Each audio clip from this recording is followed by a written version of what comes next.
स्वसवितुर्वरेण्यं भर्गो देवस्य धीमहि धियो यो नः प्रचोदयात्. ॐ शान्ति शान्ति शान्तिः. Arunachala Shiva Arunachala Shiva Arunachala Shiva Arunachala.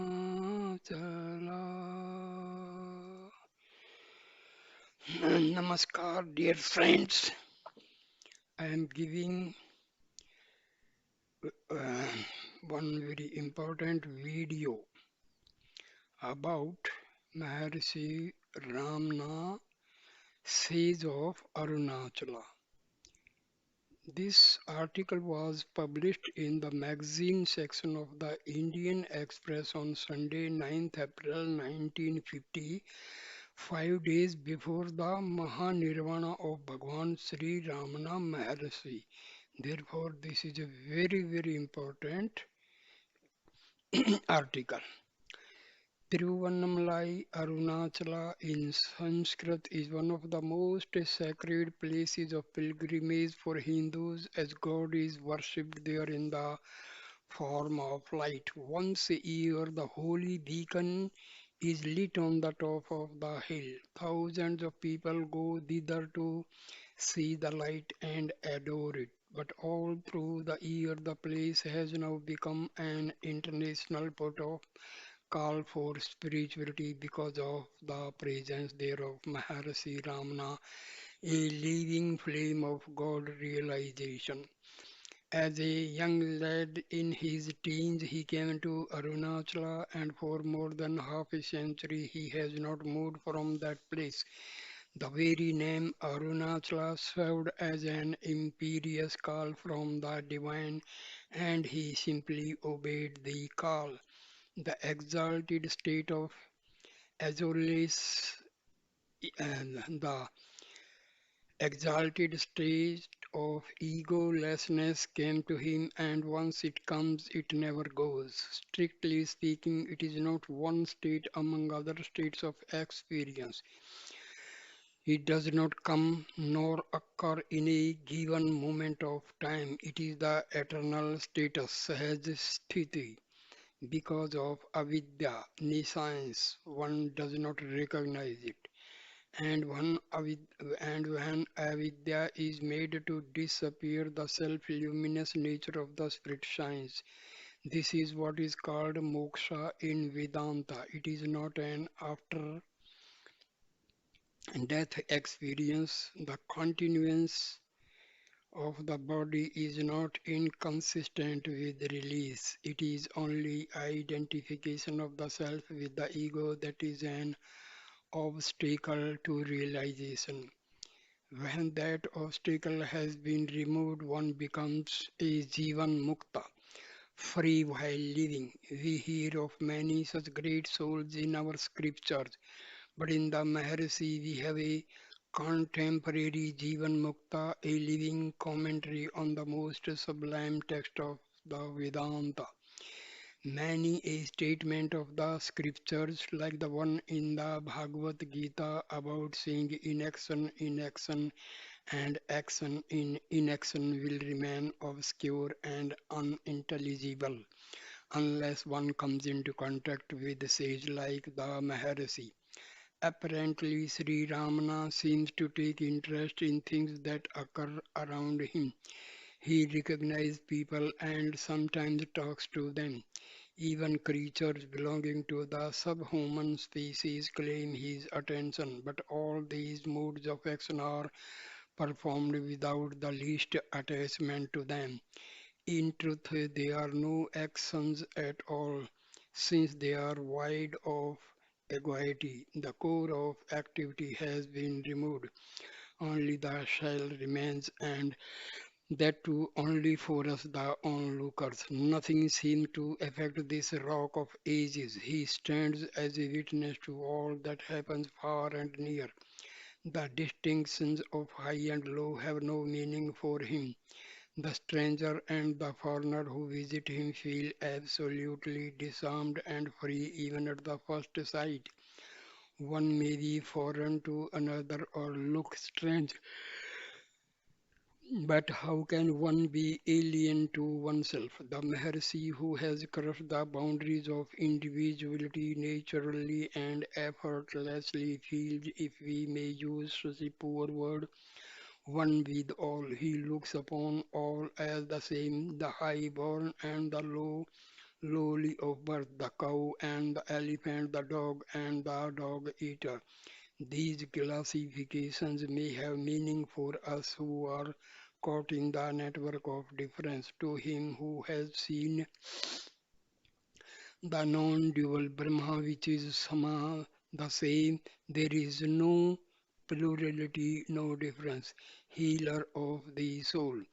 It is a delightful and unique experience to sit in the presence of the Maharshi and bask in the full radiance of his beatific eyes. One might go to him with a medley of doubts and questions, but very often it happens that unsurgings these upsurgings of the mind die down and are burned to ashes as one squats before the sage.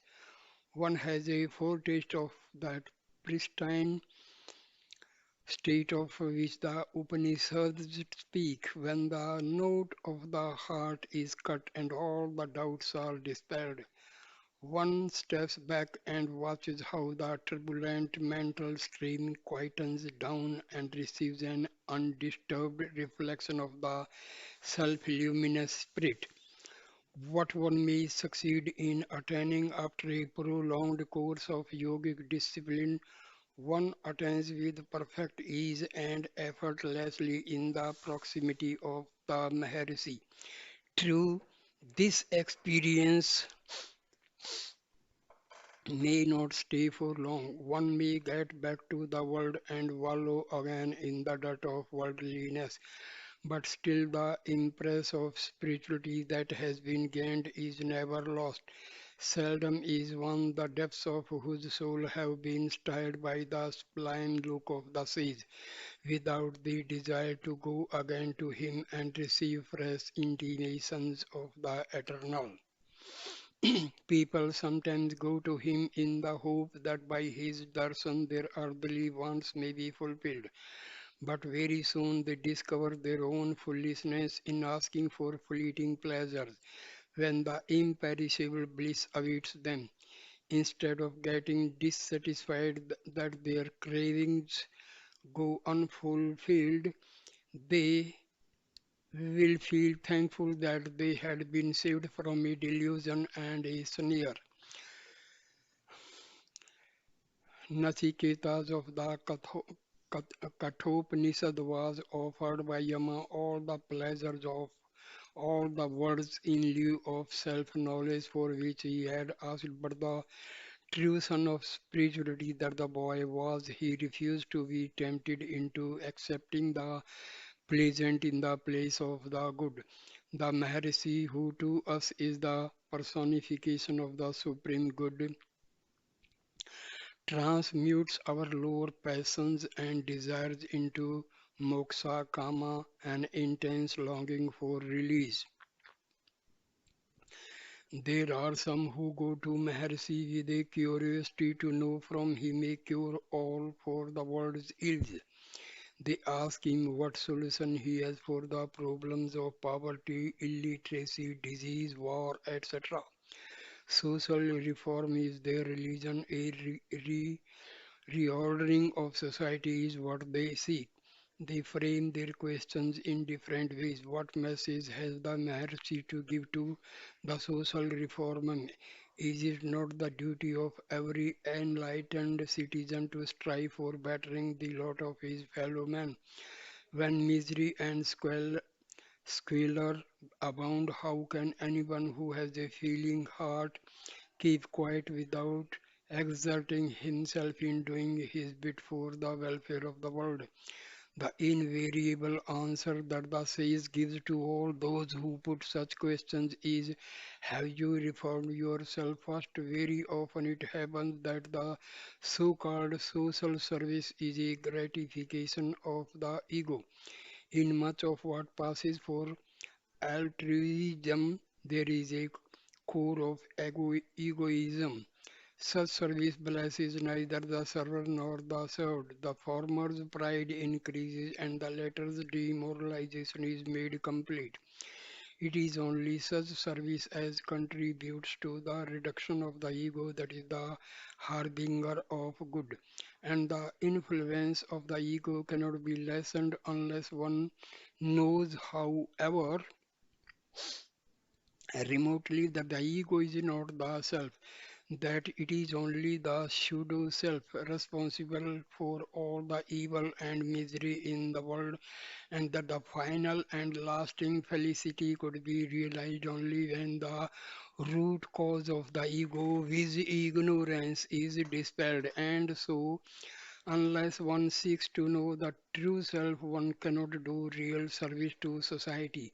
Reform must begin with oneself. He who is on the path renders service to fellow beings so that his ego may be cleansed and become attenuated and ready to be discarded. And he who has realized the end and has become a Jivan Mukta performs work, or more correctly appears to perform work in order that the world may be saved.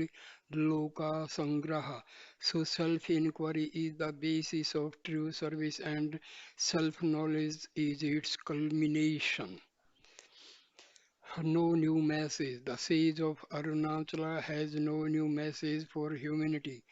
What he teaches through silence more than through words is the ageless gospel of the Vedanta. Sankara cites in his Sutra Bhasha a Shruti text in which it is stated that when approached by Badwa for instruction, sage Baskali kept quiet and on being questioned again and again said, we have declared the truth already, but you have not understood.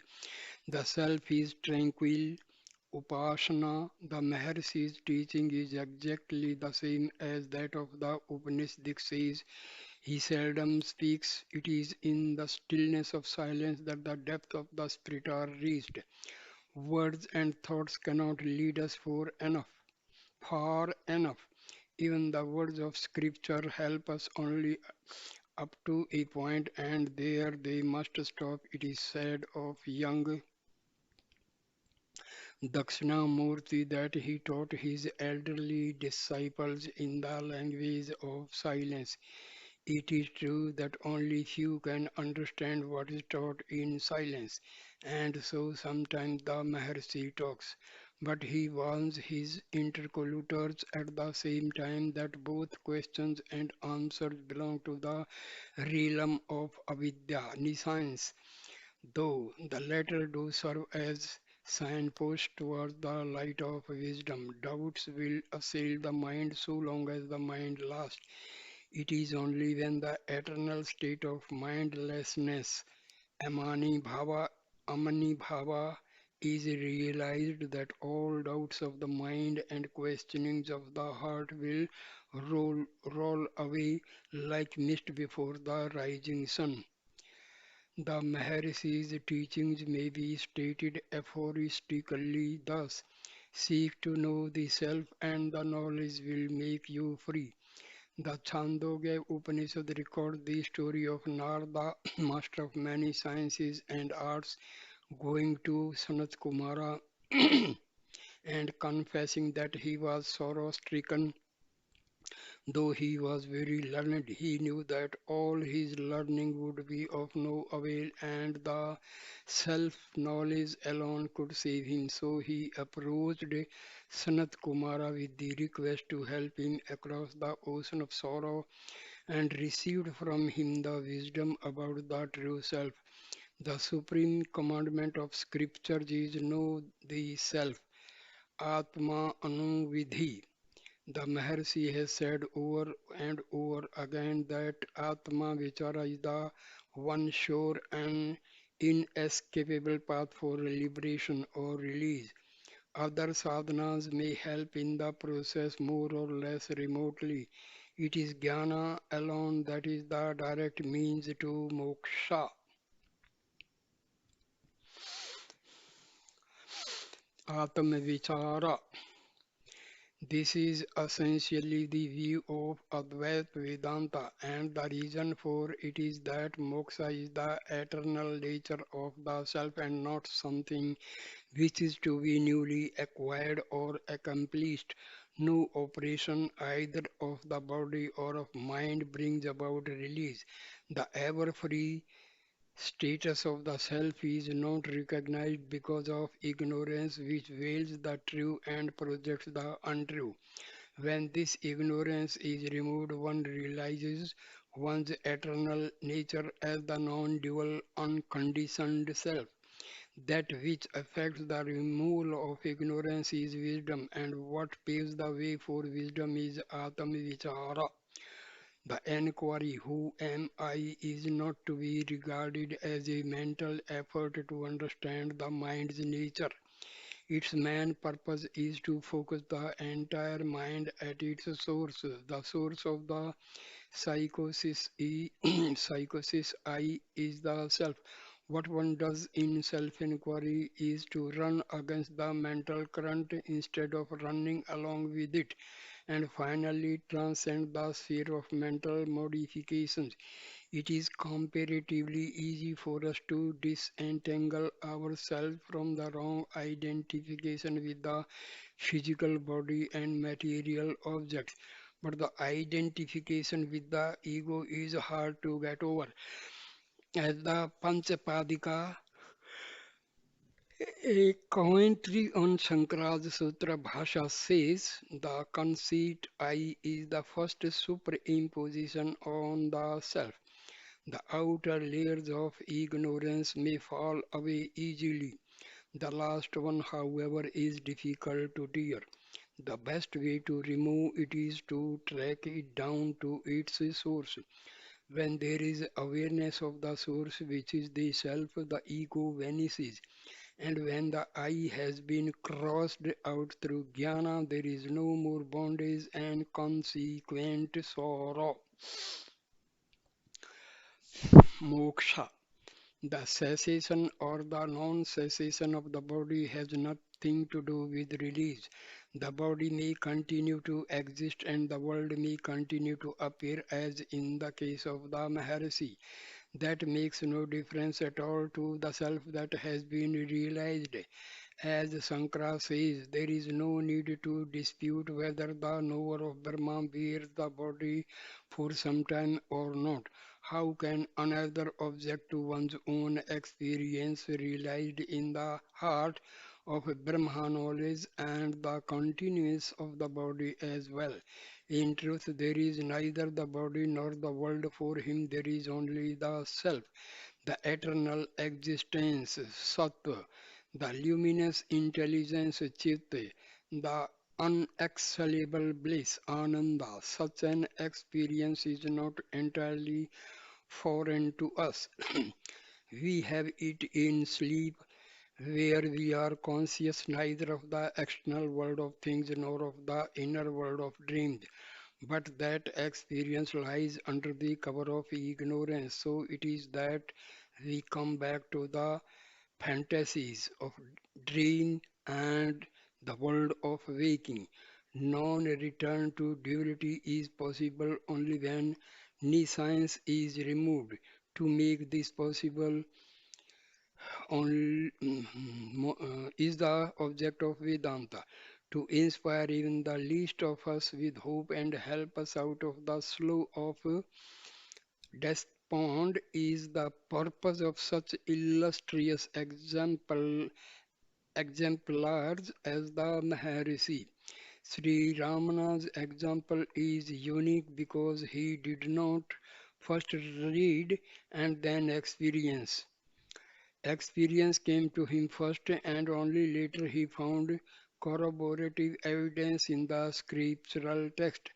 To an unbelieving world which is impatient and wants to burn its sacred book, Sri Ramana, like Sri Ramakrishna in an earlier generation, has this message to offer, which that the real book of life is within, and that if we but turn to it and consult its pages, it will open up undreams of vistas leading to limitless felicity and bliss. So here ends the video. Thank you, my dear friends, for watching and listening. Thank you so much. Please subscribe my channel. Thank you so much.